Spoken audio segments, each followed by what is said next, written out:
आपके साथ ऋषिका। अगले 20 मिनट में हम आपको 20 अहम खबरों से रूबरू कराने वाले हैं। तो चलिए शुरू करते हैं 20 मिनट में 20 खबरों का सिलसिला। पीएम मोदी ने महाराष्ट्र में 75,000 करोड़ के प्रोजेक्ट की शुरुआत की, जिसमें नागपुर में मेट्रो सेवा का शुभारंभ भी शामिल है। मेट्रो स्टेशन के उद्घाटन के बाद उन्होंने स्टूडेंट्स के साथ मेट्रो की सवारी की। प्रधानमंत्री नरेंद्र मोदी ने नागपुर में मेट्रो से यात्रा के लिए फ्रीडम पार्क स्टेशन से टिकट खुद ही खरीदा और मेट्रो में सफर के दौरान लोगों से बातचीत की। उन्होंने ट्रेन में छात्रों के साथ साथ स्टार्टअप से जुड़े प्रोफेशनल्स के साथ दूसरे क्षेत्रों में काम कर रहे लोगों से भी बातचीत की। इससे पहले उन्होंने नागपुर रेलवे स्टेशन पर नागपुर और बिलासपुर के बीच वंदे भारत एक्सप्रेस ट्रेन को हरी झंडी दिखाई। इस मौके पर महाराष्ट्र के राज्यपाल भगत सिंह कोश्यारी, मुख्यमंत्री एकनाथ शिंदे, उप मुख्यमंत्री देवेंद्र फडणवीस, केंद्रीय मंत्री नितिन गडकरी और राव साहेब दानवे भी मौजूद रहे। ये ट्रेन नागपुर से बिलासपुर के बीच चलेगी। इसमें चेयर कार के लिए कुल 912 सीटें हैं। इसके अलावा पीएम ने 520 किलोमीटर लंबे हिंदू हृदय सम्राट बाला साहेब ठाकरे महाराष्ट्र समृद्धि महामार्ग के पहले चरण का उद्घाटन किया। साथ ही एम्स नागपुर का भी उद्घाटन किया।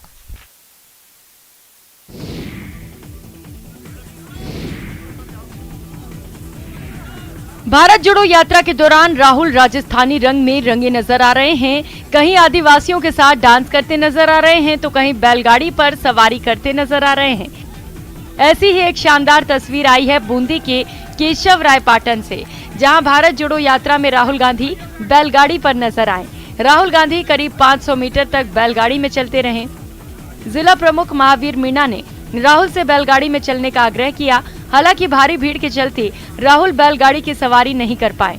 ऐसे में यात्रा के पीछे से बैलगाड़ी पर सवार होकर पूर्व जिला प्रमुख मीणा चल पड़े। कोटा खुर्द तिराहे पर टी ब्रेक के दौरान राहुल भी बैलगाड़ी पर जा चढ़े और करीब 500 मीटर की यात्रा राहुल ने बैलगाड़ी पर ही की।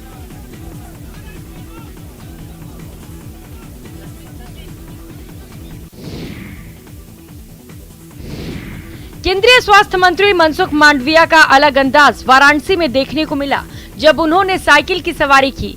केंद्रीय स्वास्थ्य मंत्री होटल से साइकिल रैली लेकर मलदहिया के लिए रवाना हुए तो सब लोग देखते रह गए।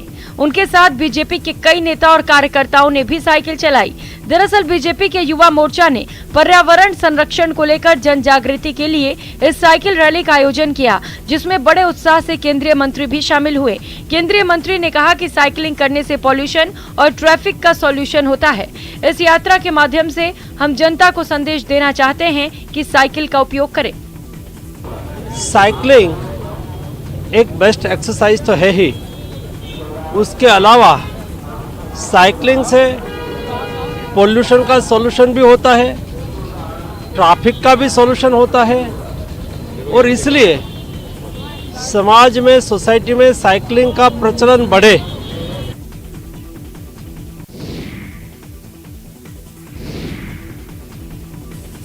उत्तर प्रदेश के मुरादाबाद में कपड़ों से लदे एक कंटेनर में आग लग गई। हादसा कटघर थाना क्षेत्र के गुलाब बाड़ी चुंगी के पास हुआ। कंटेनर हाईटेंशन लाइन के नीचे खड़ा था, तभी लाइन में फॉल्ट होने के बाद उसकी चिंगारियां कंटेनर पर पड़ी, जिसकी वजह से कंटेनर में आग लग गई। हादसे के बाद सबसे पहले पीआरवी 271 मौके पर पहुंची। पीआरवी पर तैनात जवान ने बताया कि हादसा तड़के करीब 4:30 बजे का है। फायर ब्रिगेड की गाड़ियों को आग पर काबू पाने में करीब 4 घंटे लग गए। सुबह 8:30 बजे आग को बुझाया जा सका। जले अजले कपड़े के रोलों को कंटेनर से बाहर निकाला गया ताकि वे अंदर ही अंदर सुलगते न रहें। कंटेनर में लदे कपड़े की सप्लाई शहर के कपड़ा व्यापारियों को होनी थी। हादसे का पता चलते ही व्यापारियों में भी खलबली मच गई। हादसे के वक्त कंटेनर चालक तौकीफ कंटेनर में ही सो रहा था। एक राहगीर ने कंटेनर में लगी आग देख उसे जगाया। उसी ने पुलिस और फायर ब्रिगेड को भी हादसे की जानकारी दी।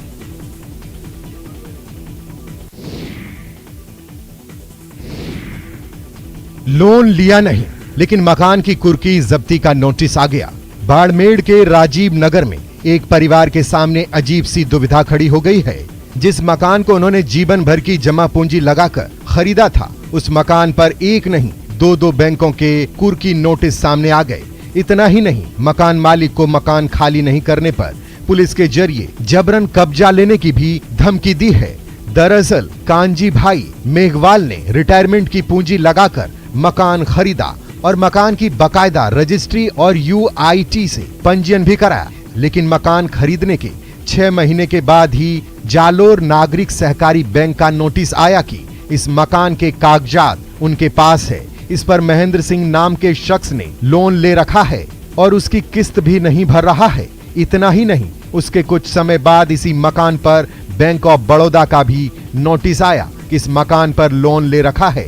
अब परिवार ने पुलिस का सहारा लिया है और बाड़मेर की कोतवाली थाने में मामला दर्ज करवाया है। अब पुलिस जांच कर रही है कि एक ही मकान पर 2-2 लोन पास कैसे हुआ और बाड़मेर में इस तरह की फर्जीवाड़ा और कहां-कहां चल रहा है।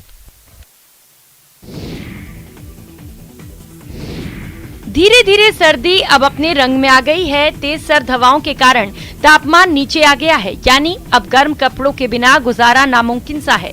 रात में लोग ठंड से बचाव के लिए अलाव का भी सहारा ले रहे हैं। गिरते तापमान और बढ़ती ठंड को देखते हुए भक्त अब अपने ठाकुर जी को ठंड से बचाने के लिए गर्म कपड़े पहना रहे हैं। ऐसे में बाजार में भगवान के लिए गर्म पोशाकों की बिक्री बढ़ गई है। वृंदावन के बाजारों में लड्डू गोपाल के लिए सेंटा वाली पोशाक की बड़ी मांग देखी जा रही है। भक्तों का मानना है कि सर्दियों की शुरुआत हो चुकी है और जैसे उन्हें ठंड लग रही है वैसे ही भगवान को भी ठंड लगती है।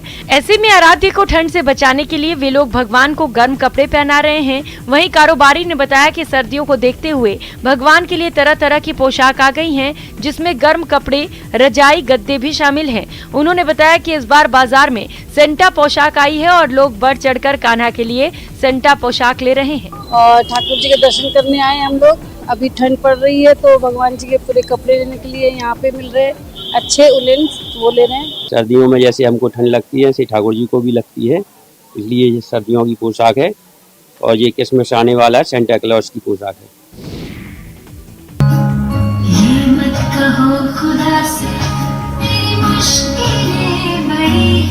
विश्व दिव्यांग सप्ताह के समापन अवसर पर बुलंद हौसले कार्यक्रम में अंतर्राष्ट्रीय ख्याति प्राप्त दिव्यांग कलाकारों ने अपनी प्रस्तुति से ऐसा समा बांधा कि सभी लोग मंत्रमुग्ध हो गए। कान्हा की नगरी वृंदावन में आयोजित इस कार्यक्रम में दिव्यांग कलाकारों ने जमकर वाहवाही लूटी।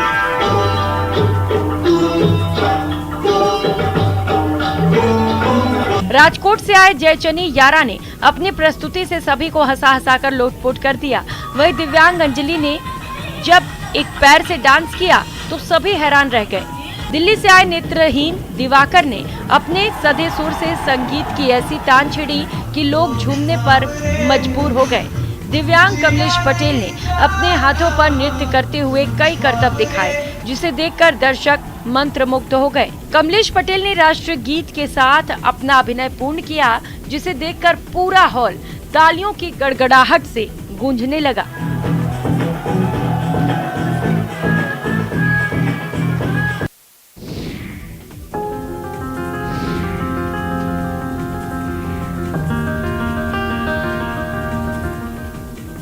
रीवा सीधी हाईवे पर स्थित मोहनिया पहाड़ को काटकर तैयार की गई एमपी की सबसे लंबी और भारत की 6 लेन वाली सबसे चौड़ी सड़क सुरंग का शनिवार को शुभारंभ हो गया है। 2300 मीटर लंबी मोहनिया घाटी की सुरंग मध्य प्रदेश की सबसे लंबी 6 लेन वाली टनल है। इसे बनाने में 1004 करोड़ रुपए खर्च हुए हैं। सुरंग के अंदर 100 से ज्यादा हाईटेक कैमरा फिट किए गए हैं, जो यहाँ की आवाजाही पर 24 घंटों निगरानी रखेंगे। सुरंग 6 लेन की बनाई गई है, जहां 2 पहिया, 4 पहिया और बस ट्रक जैसे भारी वाहन सुरक्षित तरीके से सुरंग को पार कर सकते हैं। सुरंग की सड़कें इतनी चौड़ी है कि यहां जाम नहीं लग सकता है। टनल के अंदर अगर कोई दुर्घटना हो जाती है तो सीसीटीवी कैमरे से कंट्रोल रूम तक तुरंत इसकी जानकारी पहुंच जाएगी और जल्द से जल्द NHAI की टीम यहां पहुंच जाएगी। इस तरह से कई सुविधाओं के साथ बना यह टनल अब आपके लिए उपलब्ध है।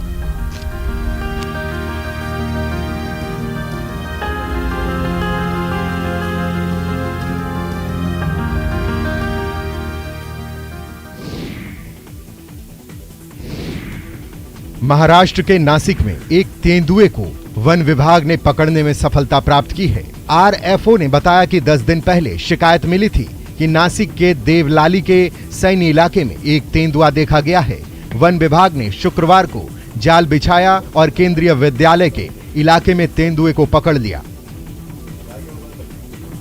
वन विभाग के अधिकारी ने बताया कि क्षेत्र में और भी तेंदुए हो सकते हैं, इसलिए आसपास के लोगों को अगले 10 दिनों तक सतर्क रहने को कहा गया है। उन्होंने कहा कि तेंदुए को एक स्कूल के बगल में पेड़ पर देखा गया था, जिसके बाद सुरक्षा कारणों को ध्यान में रखते हुए वन विभाग ने तेंदुए को पकड़ा है। तेंदुआ लगभग 6 से 7 साल का बताया जा रहा है। स्कूल का एरिया था, सेफ्टी मेजर्स ध्यान में रखते हुए उसको हमने कल सवेरे रेस्क्यू किया हुआ है। स्कूल के बाजू में ही हमने केज लगा के उसको रेस्क्यू किया है। मेल लेपर्ड है, लगभग उसकी उम्र होगी 6 से 7 साल। गुनगुनाती धूप में लोगों के साथ बैठकर मूंगफली का स्वाद लेते इन बंदर महाशय को देखिए, जो बड़े ही मजे से एक एक मूंगफली के दाने को निकालकर खा रहा है। ये बंदर बड़ा ही सयाना है। बिल्कुल इंसानों की तरह ये पहले मूंगफली को छील रहा है, फिर मूंगफली दानों को चट कर रहा है। लोगों की मौजूदगी से भी इसे कोई फर्क नहीं पड़ रहा है। दरअसल सोशल मीडिया पर एक बंदर का एक मजेदार वीडियो वायरल हो रहा है। इस वीडियो में एक बंदर मूंगफली खाता नजर आ रहा है। बंदर को मूंगफली इतना पसंद आया कि उसने मूंगफली का लुत्फ उठाया। ये वीडियो सीवान के ऐतिहासिक गांधी मैदान के ठीक बगल में बने पार्क का है, जहां कुछ लोग धूप सेकने के लिए बेंच पर बैठे थे और मूंगफली खा रहे थे। तभी एक बंदर इनके बीच आकर बैठ गया और मजे से मूंगफली खाने लगा। लोगों को भी बंदर की मौजूदगी से कोई डर नहीं है। इन तस्वीरों को देखकर आप भी कहेंगे कि वाह, आज तो बंदर मामा की मौज हो गई।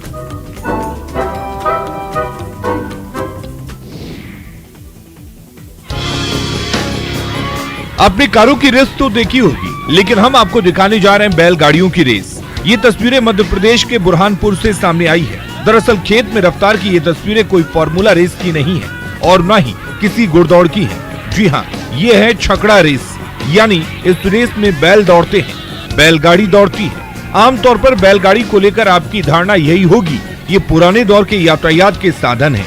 लेकिन इस दौड़ को देखने के बाद आपका भ्रम थोड़ा टूट जाएगा। यकीन नहीं होगा बैलगाड़ी के इस रफ्तार को देखकर, क्या वाकई बैलगाड़ी इतनी रफ्तार भर सकती है। दरअसल एमपी के बुरहानपुर जिले के खकनौर के लोखंडिया में छकड़ा रेस का आयोजन किया गया, जिसमें खंडवा, बुरहानपुर और खरगोन की बैलगाड़ियां शामिल हुई। इस दौड़ को देखने के लिए बड़ी संख्या में ग्रामीण भी जुटे। ग्रामीण बताते हैं कि ये परंपरा 95 सालों से चली आ रही है। इस रेस में जीतने वालों को बाकायदा इनाम और पुरस्कार भी दिया जाता है।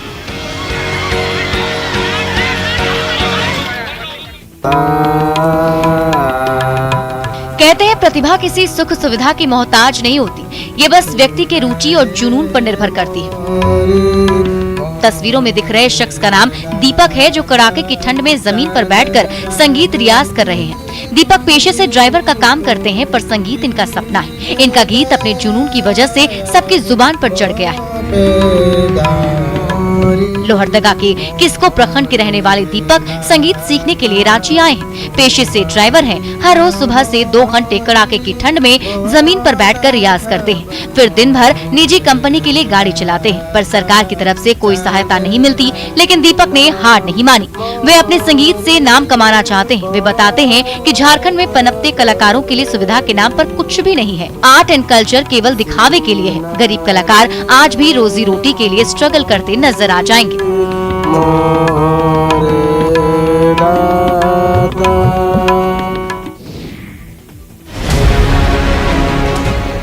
शादी की रस्में चल रही हैं। स्टेज पर दूल्हा और दुल्हन मौजूद हैं। दुल्हन बड़े ही प्यार से दूल्हे की मंगल आरती कर रही है। तभी अचानक बाराती और घराती आपस में भिड़ जाते हैं, जमकर एक दूसरे पर लात घूंसे बरसाते हैं। दूल्हे का ध्यान भी इसी मारपीट पर जाता है। दुल्हन आरती करना छोड़ झगड़े को देखने लगती है। देखते ही देखते झगड़ा इतना बढ़ जाता है कि दोनों पक्ष एक दूसरे पर कुर्सियां बरसाने लगते हैं। ये पूरा मामला सीतामढ़ी के नगर थाना क्षेत्र के भाषर मचहा गांव का बताया जा रहा है। ये वीडियो 8 दिसंबर का है। दरअसल लड़की चांदनी कुमारी की शादी घोघरहा निवासी गुड्डू कुमार के साथ तय हुई थी, लेकिन वरमाला के दौरान फोटो खिंचाने को लेकर लड़का और लड़की पक्ष के बीच जमकर मारपीट हो गई। मारपीट के बाद दूल्हा मंडप छोड़कर फरार हो गया। दूसरे दिन वर पक्ष थाने में FIR कराने पहुंचा था, जहां पुलिस ने दोनों पक्ष को समझा बुझाकर मंदिर में शादी करवा दी।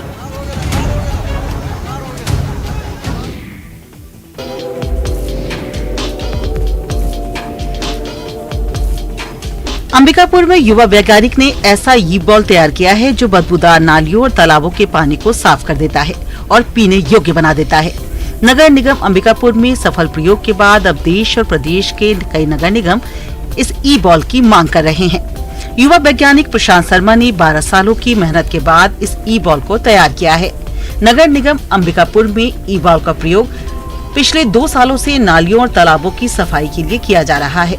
इस बॉल से तालाबों के गंदे पानी को साफ करने के लिए 15 दिन का वक्त लगता है। इसके प्रयोग से न सिर्फ पानी साफ होता है बल्कि पीने योग्य हो जाता है।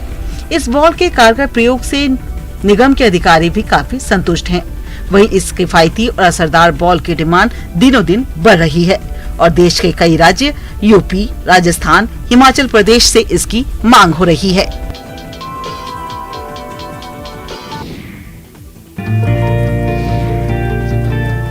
साइंस फॉर सोसाइटी झारखंड की ओर से DPS बोकारो में आयोजित राज्य स्तरीय बाल विज्ञान कांग्रेस का समापन हो गया। कार्यशाला में DPS बोकारो के 10वीं के छात्र अभिनीत शरण के प्रोजेक्ट की काफी सराहना हुई। उसने एक ऐसा सॉफ्टवेयर और मोबाइल ऐप बनाया जिसके जरिए बोलने और सुनने में असमर्थ व्यक्ति की आवाज को भी सुना जा सकेगा।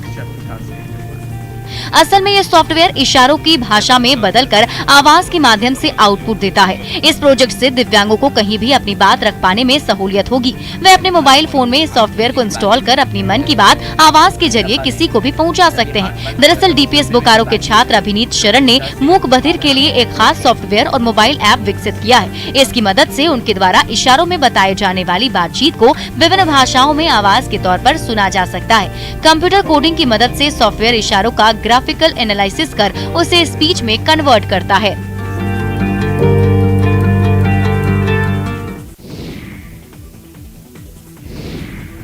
चक्रवाती तूफान ने आंध्र प्रदेश में फसलों को तबाह कर दिया है। फसल की कटाई विशेष रूप से धान अब चरम अवस्था में है और सभी किसान फसल की कटाई और उपज की ढुलाई जैसी कृषि गतिविधियों में लगे हुए हैं। लेकिन इस बीच आए इस तूफान ने किसानों की मेहनत पर पानी फेर दिया। ये पहली बार नहीं हुआ है जब किसानों की कड़ी मेहनत तूफान की भेंट चढ़ गई है। दरअसल किसान पिछले कुछ सालों से चक्रवात फसल की क्षति और कर्ज का सामना करने के आदी हो गए हैं और ये उनके लिए एक सामान्य घटना बन गई है। फिर भी किसान उम्मीद के साथ खेती जारी रखते हैं। दरअसल इस साल धान की फसल और उपज पिछले सालों की तुलना में काफी अच्छी रही है। कृष्णा और NTR दोनों जिलों में सिर्फ 23% धान काटा गया है। दोनों जिलों में 6 लाख एकड़ में धान की खेती हुई है। लेकिन तूफान से खेत में खड़ी फसल भी तबाह हुई है। जो फसल कट चुकी है उसका भी नुकसान हुआ है।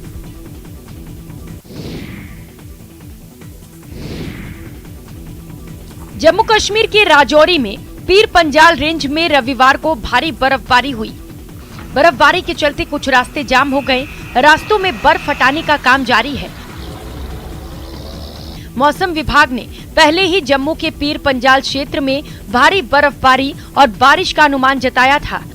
इससे पहले जम्मू कश्मीर और लद्दाख के ऊंचाई वाले इलाकों में शनिवार को ताजा हिमपात हुआ था, जिसकी वजह से श्रीनगर लेह राजमार्ग को बंद करना पड़ा था, जबकि निचले इलाकों में बारिश हुई।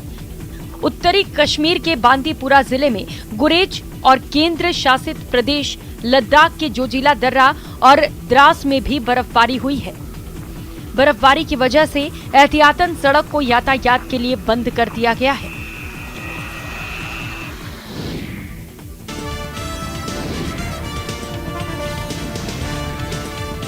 जबलपुर में पर्यटन और साहसिक गतिविधियों को बढ़ावा देने के मकसद को लेकर बरगी बांध में एक अनोखी रेस का आयोजन किया गया। बरगी बांध के पानी में नाविकों ने अपनी नाव के साथ साहस का प्रदर्शन किया। मध्य प्रदेश पर्यटन विकास निगम की ओर से आयोजित इस नौका दौड़ में 19 नाविकों ने हिस्सा लिया। मध्य प्रदेश पर्यटन विकास निगम के अध्यक्ष विनोद गोंटिया ने नौका दौड़ को हरी झंडी दिखाई। दौड़ में नाविकों ने भी गजब का उत्साह नजर आया। बांध के पानी में उठती लहरों के बीच नाविक जद्दोजहद करते नजर आए, तो वह प्रतियोगिता में विजेता नाविकों को पुरस्कार देकर सम्मानित किया गया।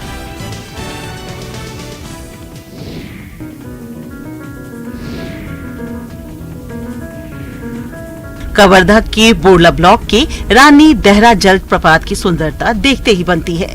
यहाँ की सुंदरता को देखकर लगता है मानो ईश्वर ने फुर्सत से यहाँ की छटा को सजाया संवारा है।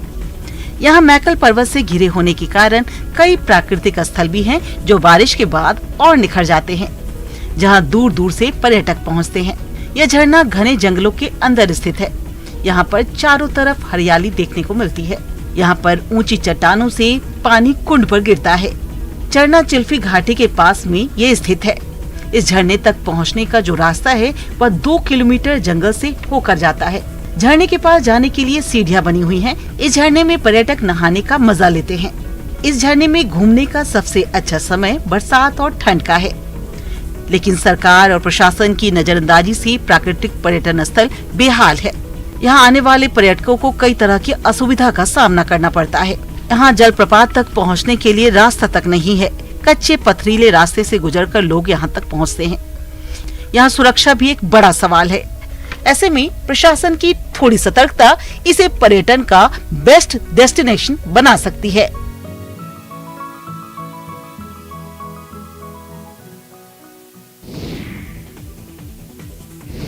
लगातार 2 मैच हारकर सीरीज पहले ही गंवा चुकी टीम इंडिया ने शनिवार तीसरे वनडे में बांग्लादेश को 227 रन से हरा दिया। इस मैच में बाएं हाथ के भारतीय ओपनर बाएं ईशान किशन ने इतिहास रच दिया। ईशान ने इस मैच में सिर्फ 131 गेंद में 210 रन ठोक डाले। 210 रन की इस ऐतिहासिक पारी में ईशान किशन ने सिर्फ चौके छक्के से ही 156 रन जुटाए। इस दौरान ईशान किशन एक के बाद एक कई रिकॉर्ड तोड़ते चले गए। उनके नाम सबसे कम गेंदों में डबल सेंचुरी का रिकॉर्ड दर्ज हो गया। ईशान ने सिर्फ 126 गेंदों में डबल सेंचुरी पूरी कर क्रिस गेल के 138 गेंद पर बनाए गए डबल सेंचुरी का रिकॉर्ड भी तोड़ा। इतना ही नहीं, 24 साल के ईशान अब सबसे युवा डबल सेंचुरियन भी हो गए हैं। इसके अलावा बांग्लादेश के खिलाफ एक पारी में सबसे ज्यादा रन बनाने वाले भारतीय बल्लेबाज बन चुके हैं। इससे पहले ये रिकॉर्ड विस्फोटक वीरेंद्र सहवाग के नाम था, जिन्होंने 2011 वर्ल्ड कप में मीरपुर के मैदान पर 175 रन बनाए थे। ये कमाल करने वाले वे दुनिया के 7वें तो भारत के 4थे बल्लेबाज बने हैं। सबसे पहले क्रिकेट के भगवान कहे जाने वाले सचिन तेंदुलकर ने साउथ अफ्रीका के खिलाफ 2010 में ये चमत्कार किया था। तो चलिए इस बुलेटिन में फिलहाल इतना ही। नमस्कार।